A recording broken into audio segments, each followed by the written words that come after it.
Good morning everyone, নতুন আবার একটি সুন্দর ব্লগের সাথে ফিরে আসলাম। যে যেখান থেকে ব্লগটি দেখছো সকলকে অনেক ভালোবাসা জানিয়ে আজকের দিনটা শুরু করছি। আজকে সকালবেলা ঘুম থেকে ওঠার পর থেকে এত ঝোড়ো হাওয়া দিচ্ছে, মানে ভীষণ হাওয়া। মানে এই হাওয়াটাই যখন রাত্রিবেলা হয়, মানে অন্ধকারে, তখন মনে হয় কি যে বিরাট ঝড় উঠেছে। আর মানে খুব হাওয়া, আর চারদিক শুধু নোংরা হয়ে যাচ্ছে। আর রাত্রিবেলাও বৃষ্টি হয়েছে। তো সকাল সকাল উঠে এদিকে সব গাছগুলোকে একটু রোদে দিয়ে দিলাম, যেগুলো গাছে আর কি বেশি জল আমি দিই না এই গাছগুলোতে, কারণ প্রচণ্ড যখন বৃষ্টি হয় না, তখন টবের মাটিগুলো না একদম ভিজে কাদা কাদা হয়ে যায়। যার জন্য ওই রোদে দিয়ে দিই। তারপরে বৃষ্টিতে হয়তো কোনো সময় একটু রাখি, আর না তো এমনি নর্মাল জলই দিই। তো এদিকে এসে বিছানা তুলে নিলাম। আর প্রতিদিনের মতো তোমাদের দাদাভাই সকালে চলে গেছে, আর এদিকে আমার জন্য 1 কাপ চা বানিয়ে 2টো বিস্কুট নিয়ে নিলাম। তো চাটা ঠান্ডা হতে হতে এদিকে আজকে এদিকের পর্দা কয়টা ধুবো। পর্দাগুলো না এত ভারী ভারী, তো সব পর্দা একসাথে ধুতে ইচ্ছেও করে না, আর ওই আগের মতো শরীরে এনার্জি নেই। তো যার জন্য ভাবলাম যে ওই একদিক করেই করি। তো এর আগের দিন ধুয়েছিলাম কিছু পর্দা, তো সেদিন তো আর ব্লগ করা হয়নি। সব দিন যেহেতু এখন ব্লগ করি না, তো আজকে এই পর্দা কয়টা, এই সাথে যে ফুলের চেনগুলো আছে এগুলোও বেশ নোংরা হয়ে গেছে, এগুলোও ধুয়ে দিচ্ছি। আর ধুয়ে দেওয়ার পরে না এত সুন্দর কালারগুলো হয়ে যায়, দেখতে ভীষণ ভালো লাগে। আমার ঘরে যে সূর্যমুখী স্টিকগুলো আছে, এর আগের দিন ওগুলো ধুয়ে দিয়েছিলাম, এত হলুদ হয়ে গেছে, দেখতে এত ভালো লাগছে। তো এদিকে ওগুলো ভিজিয়ে রেখে আসলাম, কারণ পর্দাগুলো থেকে একটু নোংরা তাহলে বেরোবে। আর এদিকে জানলা ঠান্নাগুলো একটু মুছে নিলাম, সোফা টোফাগুলো ভালো করে একটু ঝেড়ে নিচ্ছি। আর আজকে কভারগুলো আর ধুবো না, একবার ভাবলাম সোফার কভারগুলো ধুয়ে চেঞ্জ করে দেই। অন্য ধোয়া কভারও আছে, ভাবলাম ওটা একবার বেঁধে দিই। তারপরে ভাবলাম থাক, এখনও সেরকম নোংরা হয়নি, তো আর 2 দিন এটা ব্যবহার করাই যাবে।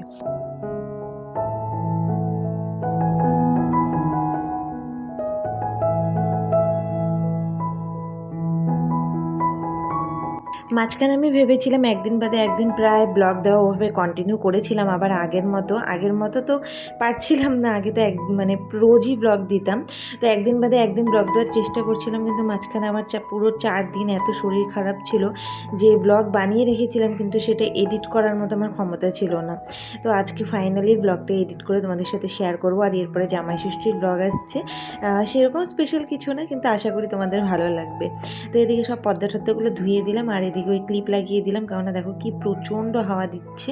আর এদিকে দেখো তাড়াতাড়ি করে চলে আসলাম চিংকির জন্য মাছ ভাজা করে নিই। আমার খাওয়া দাওয়া একটু দেরি হলেও হোক, কিন্তু চিংকি আসার সাথে সাথে যদি ওকে খেতে না দিতে পারি আমার ভীষণ খারাপ লাগে। আর এদিকে দেখো কালকে তোমাদের দাদাভাই এক ঢিপ বাজার করেছে। এদিকে আছে মটরশুঁটি, তারপরে কাঁচা লঙ্কা, গাজর, টমেটো, কোয়াশ, শশা, মানে প্রচুর কিছু। আর এই যে গাজর, তারপরে টমেটো, শশা, এগুলো তো স্যালাড খাওয়া হয়। আর তার সঙ্গে মটরশুঁটি আনতে বলেছি, আমি একটা জিনিস বানাবো।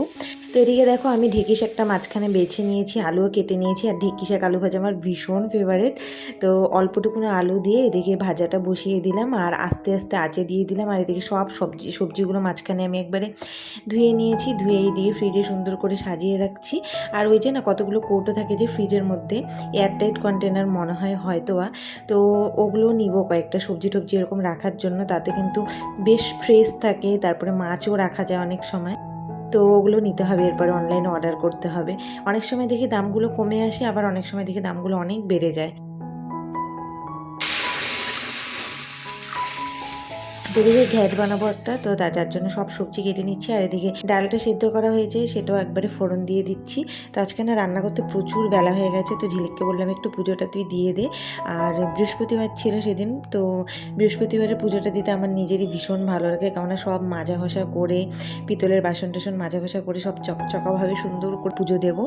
আর মাও প্রচুর ফুল পাঠিয়েছিল, তো ভেবেছিলাম যে আমি পুজোটা দিব, কিন্তু ওই যে এত বেলা হয়ে গেছে, পরে ভাবলাম যে অনেক বেলা হয়ে যাবে, তো পরে একদম মানে এনার্জি পাচ্ছিলাম না। আর অত বেলায় পুজো দিতেও না ভীষণ খারাপ লাগে, যার জন্য ঝিলিককে বললাম, ও পুজো দিচ্ছিল, তাই বললাম তুই আজকে পুজোটা দিয়ে দে। তো এদিকে সব ঘরদোর আবার একদম ভালো করে ঝেড়ে নিলাম। আর সেই সময় দেখো চিংকি এসেছে, চিংকি আসাতে তোমাদের দাদাভাইও সেই সময় এসেছে, আর ওকে বিছানায় উঠিয়ে রেখেছে। আর এদিকে একটা তোমাদের দাদাভাই নতুন প্রেশার কুকার এনেছে। আমাদের প্রেশার কুকারটা তো ভীষণই খারাপ অবস্থা, ওই যেটা আমাদের বৌভাতের গিফটে পেয়েছিলাম, মানে এত বাজে অবস্থা। 5 লিটারের প্রেশার কুকারে অল্পটুকুনো জল দিলেও সেটাই একদম উতলে উতলে পড়ে যায়, মানে খুব খারাপ। তো যার জন্য আমাদের একটা প্রেশার কুকারের ভীষণ দরকার ছিল। তো তোমাদের দাদাভাই আজকে এটা নিয়ে এসেছে, আর চিঙ্কিও সেটা মনোযোগ দিয়ে দেখছে। তো খাওয়া দাওয়া আমাদের মাঝখানে কমপ্লিট হয়ে গেছে, ব্লগ করা হয়নি। এদিকে সন্ধ্যা দিয়ে দিয়েছি, আর মাঝখানে কিছুক্ষণ একটু রেস্ট করেছিলাম, আর এদিকে পর্দা টর্দাগুলো সব শুকিয়ে রেখেছিলাম। আরও অনেক কাপড় ছিল, সেগুলো সব গুছিয়ে নিয়েছি। আর আমার না ঘরের মধ্যেই পর্দা মানে জানলায় না থাকলে জানলা দরজা আমার ভীষণ বাজে লাগে। তো শরীরটা খুব টায়ার্ড লাগছিল, ভাবছিলাম আর একটু পরে কাজ করি। আজকে প্রচণ্ড গরম ছিল যেদিন এই ব্লগটা শ্যুট করেছিলাম। তো হাওয়া ছিল বাইরে ঠিকই, কিন্তু আমাদের ঘরে তো মানে টেকা যায় না, এত গরম।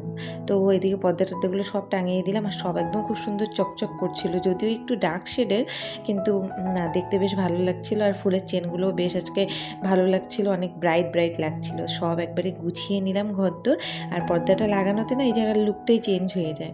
তো চলে আসলাম একবারে রাত্রে রান্নাবান্না করতে, মাঝখানে গপুকে পুজো দিয়ে দিয়েছি।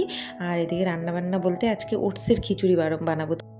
যেহেতু তোমাদের দাদা ভাইয়ের হাই কোলেস্টেরল, তো আমি এর আগে একটা ভিডিওতে দেখেছিলাম যে ওটস খাওয়া ভালো, কিন্তু দুধ দিয়ে তো ও খেতে পারবে না, দুধ খাওয়া বারণ। যার জন্য ভেবেছি যে এরকম খিচুড়ি টাইপের বানিয়ে দিব। কয়েকদিন না অন্যরকমভাবে বানিয়েছিলাম সবজি দিয়ে, ভীষণ মানে বাজে লেগেছিল খেতে। একেতে তো ওটস খেতে আমার তো একদমই ভালো লাগে না, তোমাদের দাদা ভাইয়েরও সেরকম একটা ভালো লাগে না।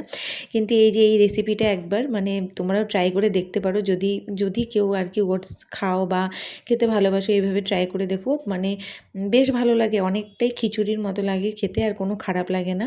তো সব কিছু আমি সামান্য তেল দিয়ে ফ্রাই করে নিচ্ছি। আর অনেকে নামানোর সময় না একটু ম্যাগি মশলা দেয়, কিন্তু আমি এগুলোতে স্কিপ করে গিয়েছি, কারণ যেহেতু আমি একটু একদমই লাইট ওয়েট বানানোর চেষ্টা করছিলাম। তো এটাকে হালকা একটু ফ্রাই করে নিলাম সব কিছু, তার সঙ্গে ওটসটাও একটু নাড়াচাড়া দিয়ে একবারে জল দিয়ে ঢেকে দিলাম।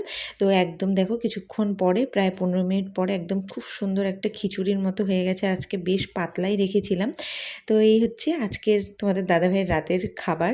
তো কেমন হয়েছে অবশ্যই কমেন্ট করে জানিও। তো সুন্দর করে তোমাদের দাদাভাইকে একবারে সাজিয়ে দিয়েছি।